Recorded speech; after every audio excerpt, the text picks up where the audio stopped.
Man, there are just small, critical things that we got to get better, and we will do that. We do. But today showed me a lot about who we were as a team and who we're going to be also. So a number of things that we got to correct. And I'm going to say this again. There's no such thing as moral victories when it comes to us. And we're not the same team. He's right. There are no moral victories in the NFL. But I have issue with him saying that we're not the same team. He would go on to say that we're not the same old Jets, and he doesn't understand what that saying means. I know what it means, coach. You know what it means. You've been here long enough as a player and a coach. When you see the same things happen over and over again for a decade plus, I don't know what to tell you. I don't. And I'm not talking about undisciplined play. Because particularly in this game, while the Jets committed their fair share of penalties, it was a lot of procedural penalties, a lot of false starts, a lot of illegal formations, things like that. Things that can get cleared up. And the Michael Clemens face mask was questionable. I'll have the slow motion video up on the screen for you to make your own opinion about. But this game was the same type of game that we've seen for the last decade. And that is the offense is just anemic.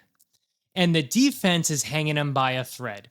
And eventually, as the game goes on, the defense gets tired, gets worn down, and they let the game slip through their fingers. Through the first half, the defense only gave up 13 points. And they did that in situations where the offense gave them really short fields. There was a fumble recovery, and then there was a fourth down where I think we were like on our own 40. And the defense was handed really short fields. And against a good offense, a good quarterback, they gave up only 13 points. Now, granted, the Bucs are beat up. And again, this goes to the typical Jet game. The Bucs are beat up. 3 of their offensive linemen are out. Godwin's out. Mbuka is half of himself. And you lost Evans for the entire fourth quarter. And the Jets still lost. They couldn't take advantage, especially in the second half, of those weaknesses on the Bucs offense. They did so with the offensive line in the first half. The offensive line of the Buccaneers committed a ton of holds because they couldn't keep our defensive line in check. Baker Mayfield had a real hard time throwing the ball.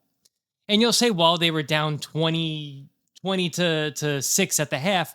Yeah, because Tyrod Taylor, with 20 seconds left to go in the half, throws a pick 6. An absolute just deflating experience. But the team fought. And if there's any positive you could take out of this game is that they did fight back and they made it a game. And I'm telling you, in 2023, you can see the live stream. I think it's still up on this channel. In 2023, when we drafted Will McDonald, I didn't know who he was. I thought it was a really bad pick.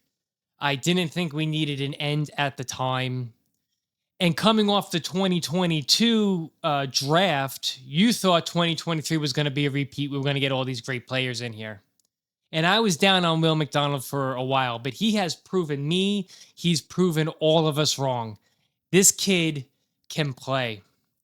He causes problems in the backfield.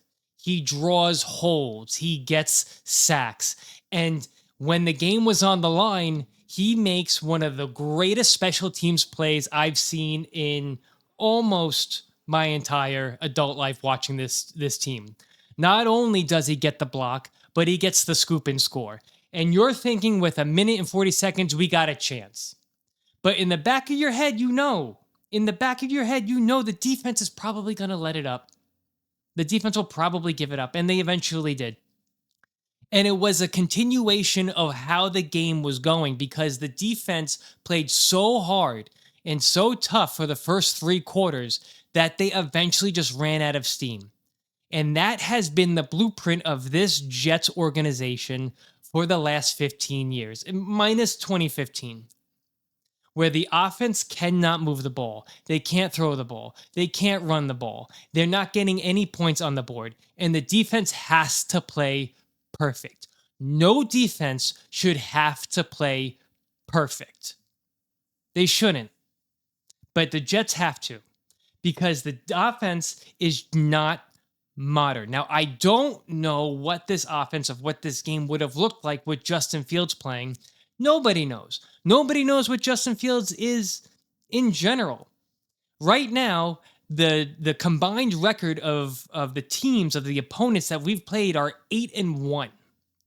Justin Fields played amazing week 1 and went in the toilet week 2 and didn't play yesterday. So I don't know what this offense looks like with Justin Fields. I do know that with Tyrod Taylor back there, you have a situation where the defense can kind of pin its ears back. Because Tyrod is not as mobile as Justin Fields. He's 36 years old. He's 10 years older than Justin Fields. That's an issue. When you have Justin Fields back there, you basically take a linebacker almost out of the play because he has to shadow, he has to try and contain Justin Fields. And that continues to open up things not only in the passing game, but in the running game. But yesterday, it was very easy to stop our offense because every time Tyrod Taylor dropped back, nobody was open. Garrett Wilson was double teamed and bracketed all game long, and we do not have a legit wide receiver too. So as long as they took away Garrett Wilson, Tyrod had nobody to throw to, and he's back there standing like a statue. That was the difference. Then in the third and fourth quarter, all of a sudden, Todd Bowles, because we know how Todd Bowles is, starts loosening up on the defense, and we start getting back into the game. We scored 2 touchdowns in fairly short order. You could make the argument that if Will McDonald didn't run that ball back and just recovered it at, say, the 50-yard line, the Jets could have probably scored and won the game because you know what Todd Bowles does traditionally with his defense in those situations. They drop back. I saw it as a fan when he was here as a head coach, continually. So I don't know what this team is still. If they continue to fight and play like this and make it interesting each week, then I think that as the season goes on, I'll be more apt into keeping around this coaching staff. But the defense has got to step it up. The offense has got to step it up. This was a good team with a lot of injuries that you should have won the game. You should have scored a hell of a lot more points. You should have been able to get in Baker Mayfield's face a lot more. It's a very, very, very disappointing game. And it's the same thing we've seen over and over again for the last decade. And that's why when fans and writers talk about same old Jets, this is what we're talking about. This is what we mean. It is the ineptitude of offensive play specifically. I think the offensive line held up pretty well. I just don't think Tyrod had anywhere to throw to. And Tyrod is known to not kind of take shots and take those underneath routes. Take those underneath easy completions to move the sticks. Tyrod Taylor is the epitome of a backup quarterback. He played okay. He played much better down the stretch once the defense wasn't pinning its ears back. So that's where I'm at with this team. Look, this team did not all of a sudden get bad. I said it previously that this roster is a situation where you have very good players at some key positions, and then basically, I would say UFL dropouts everywhere else. Guys that would barely make a UFL team. And it didn't happen overnight. This is the product of bad drafting and bad free agency over the last 5 or 6 years by Joe Douglas. You can say Joe Douglas had a fantastic 2020 draft. You can say he picked Joe Tippmann. You can say he selected Olu Fashanu. You can say he selected Will McDonald. All valid points.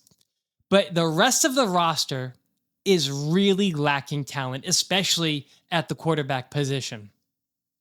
So it's going to take time, at least 3 years, I would say, in order for this roster to get to a point where it can compete week in and week out in the NFL. If this project or if this regime with Aaron Glenn goes the same way it did with Detroit, where they win 3 games, then they can win 9 games, and then in their third season, they're winning the division. I'm all for it. But obviously, Jet fans, especially online, are clamoring for Aaron Glenn's head, clamoring for firings already, and it's week 3. Things are not going to change overnight. And even if you bring in a new coach, things will not change overnight. And then you'll get angry at that coach. So we have to give Aaron Glenn, we have to give Muji time. It just is what it is before we can really say whether or not they are capable of coaching and putting together a competitive roster. That's where we're at right now. That's where we're at. And I heard for 4 seasons, about Robert Saleh not showing emotion on the sideline. And the same people online that are saying that are now getting angry with Aaron Glenn showing emotion on the sideline.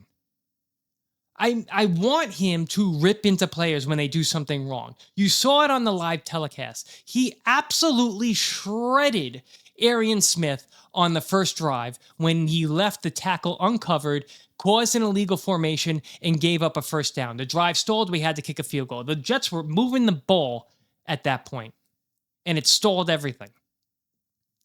And to say that he doesn't act that way last week when Michael Clemens causes the roughing the passer, he did. He absolutely did. And it was caught on TV cameras, him getting into Michael Clemens' face. So what do you want, Jet fans? Do you want Robert Saleh with no emotion, or do you want Aaron Glenn with emotion? For me, I want the emotion. I want the head coach that cares. Let me know what you guys think of this game. Let me know what you guys think about Aaron Glenn's coaching abilities. It is what it is, guys. We're going to be a 4 or 5 win team, and we're going to have a high draft pick. That's just, it is what it is.